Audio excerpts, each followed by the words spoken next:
Heureux les pauvres en esprit, car le royaume des cieux est à eux. Matthieu 5, 3.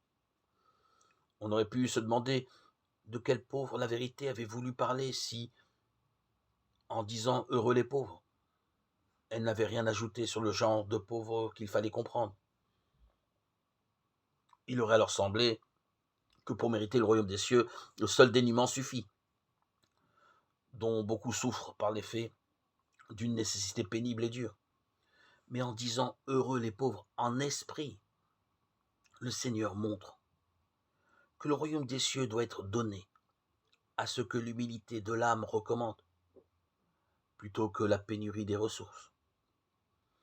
On ne peut pas douter cependant que les pauvres acquièrent plus facilement que les riches le bien qu'est cette humilité, car à cela la douceur est une amie dans leur indigence, tandis qu'à ceux-ci l'orgueil est le compagnon de leur opulence.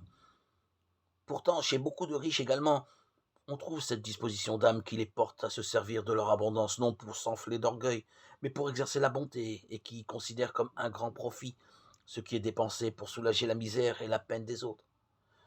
À toutes les sortes et classes d'hommes, il est donné d'avoir part à cette vertu, car ils peuvent être à la fois égaux en intention et inégaux en fortune. Peu importe de combien diffèrent en ressources terrestres des hommes que l'on trouve égaux en biens spirituels.